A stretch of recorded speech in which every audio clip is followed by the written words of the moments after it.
Tuan Yang Dipertua memberi peluang saya membahas dalam ini Dewan Yang Mulia ini. Belum panggil lagi Ahmad.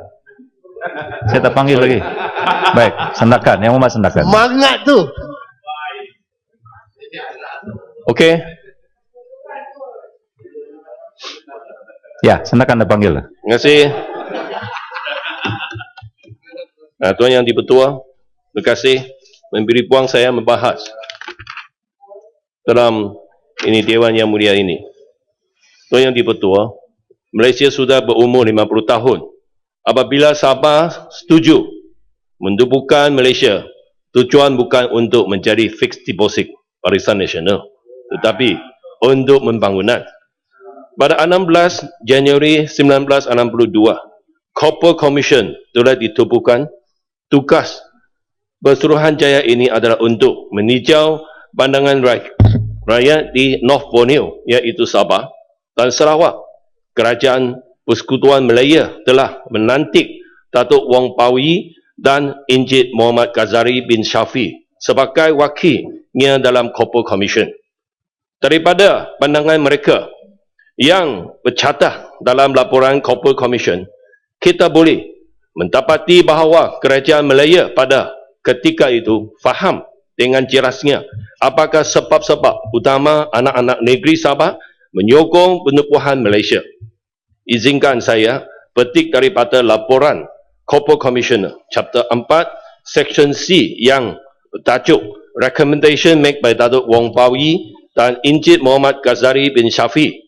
Perangan 186 berkata bahawa majoriti anak-anak negeri di North Borneo dan Sarawak menyokong penubuhan Malaysia supaya dengan izin saya quote, to bring about accelerated progress in economic development, education, as well as a better opportunity for participation in political and commercial life of the country.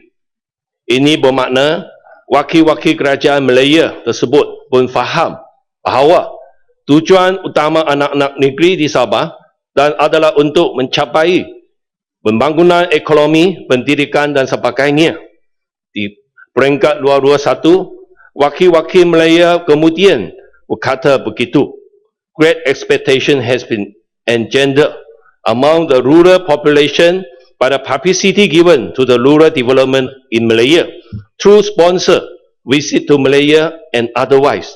But the great majority of the population who are little concerned with the development of the world politics, Malaysia will be judged by whether or not it delivers the goods in the form of rural improvement, school and medicine and other social services. Tuan Yang Dipertua, maksudnya kalaulah penubuhan Malaysia gagal membawa pembangunan kepada kawasan-kawasan desa, maka Malaysia bolehlah dianggap sebagai satu kekekalan. Saya teruskan pandangan wakil-wakil Malaya di perangan 221, iaitu it is essential that from its inception Malaysia should offer and be seen to offer definite advance in this field. Tuan Yang Dipertua, ia bermakna bahawa adalah sangat penting Malaysia membawa kemajuan di Sabah dalam bidang-bidang pembangunan desa, sekolah dan perkhidmatan perubatan dan sosial, ataupun terlihat dibuat demikian. Perkataan-perkataan yang digunakan di sini adalah definite advance, iaitu kemajuan yang jelas, yang nyata tanpa ragu-ragu. Jadi, kerajaan Malaya sendiri pun sedar bahawa adalah penting kemajuan yang jelas dan nyata di Sabah dicapai selepas Malaysia ditubuhkan. Dan Malaysia harus berbuat demikian dari peringkat awal lagi, bukanlah tunggu 50 tahun kemudian.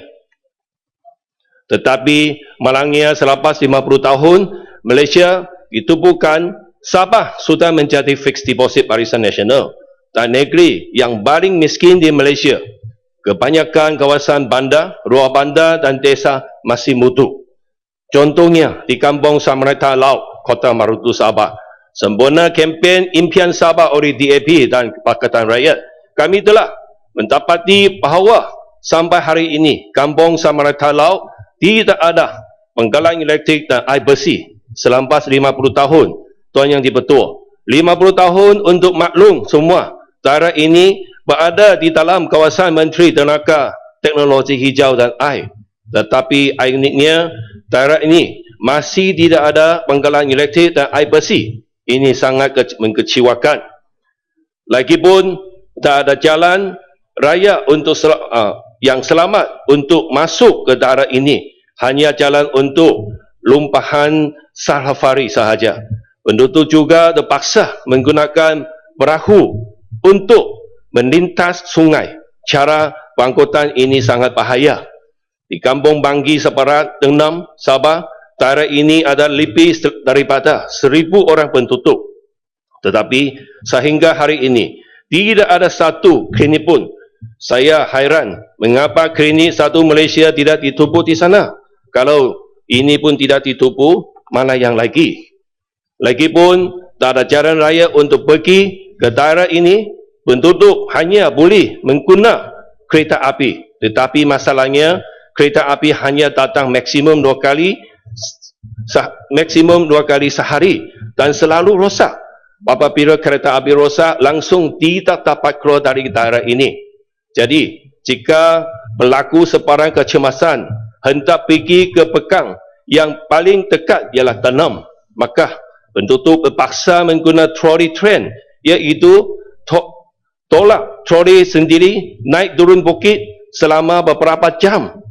Bayangkanlah bagaimana pesakit, orang tua dan perempuan hamil boleh dihantar di Pekan apabila berlaku kecemasan.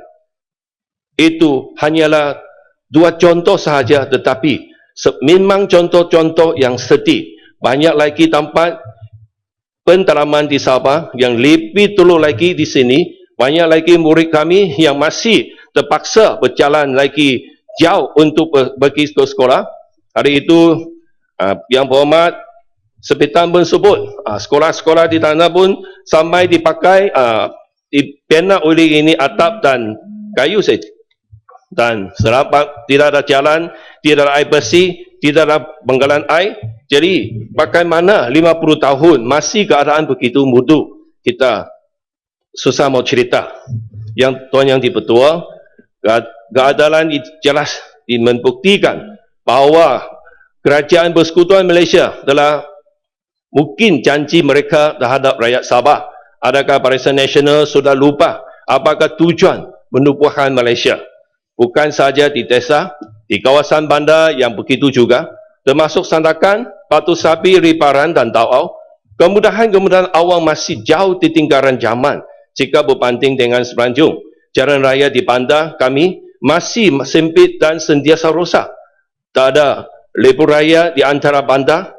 Hospital kami masih kekurangan doktor bakar dan alat-alat perubatan yang sempurna.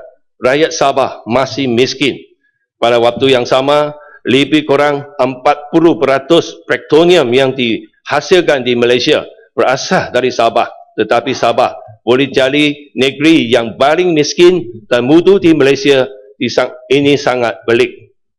Menurut kajian United Nations Children Fund yang diterbitkan pada tahun 2013, Sabah mempunyai kata kanak-kanak miskin yang paling tinggi di Malaysia, iaitu 31%. Yang ini adalah jauh lebih tinggi daripada rata di seluruh negara, iaitu 9%. Di Selangor, Negeri Sembilan dan Johor hanya 2 hingga 4% kanak-kanak yang miskin. Di Sabah 31%. Kenapa Sabah begitu miskin? Oleh itu, janganlah salahkan Sabah, rakyat Sabah, jika mereka berasa ditipu selama 50 tahun dan tidak hairan jika ada yang mau Sabah keluar dari Malaysia. Tuan Yang di-Pertua, apa yang diambil dari Sabah adalah jauh tidak seimbang berbanding dengan apa yang diberi kepada Sabah. Rakyat Sabah sudah lama dieksploitasi dan diskriminasi oleh kerajaan persekutuan. Izinkan saya beri contoh. Yang pertama, dasar Kapolda. Habiskan ya Mas, 10 minit cepat. Ya, mau cepat. Dasar Kapodes sudah dijalankan selama 27 tahun di Sabah. Dasar ini telah banyak meningkatkan harga barangan di Sabah, walaupun pendapatan rakyat Sabah sangat rendah, tetapi polisi ini masih di sana mengakibatkan barang kita yang tertinggi. Sekarang GST akan menampakkan lagi beban kami dan memberi kesan yang sangat tidak seimbang kepada rakyat Sabah.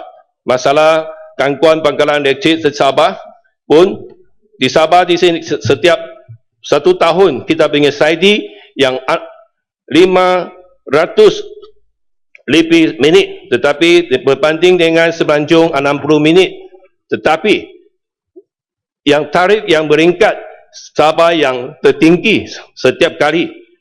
Di Sabah juga jalan untuk lori adalah lebih tinggi daripada Semenanjung cukai dia, tetapi muatan lori yang dibenarkan adalah lebih rendah. Tuan yang dipertua, apa yang saya sebut tadi hanyalah beberapa contoh sahaja. Contoh-contoh ini membuktikan bahawa Kerajaan Barisan Nasional tidak ikhlas untuk membangunkan Sabah. Sebaliknya mereka lebih berminat untuk mengeksploitasikan Sabah. Jadi tuan yang dipertua, Kerajaan Barisan Nasional dan aliansinya telah beli kurang selama 50 tahun untuk menunaikan janji mereka. Itu sudah cukup panjang, 50 tahun. Jadi maka tentera mereka tidak ikhlas mau buat demikian. Kalau tidak, Sabah tidak jadi begitu. Saya minta supaya Kerajaan Persekutuan menghormati hak rakyat Sabah, menegakkan perjanjian 20 pon dan mentunaikan janji kepada rakyat Sabah. Jangan lagi mengeksploitasikan rakyat Sabah. Kami bukan fixed deposit. Sekian, terima kasih. Yang Hormat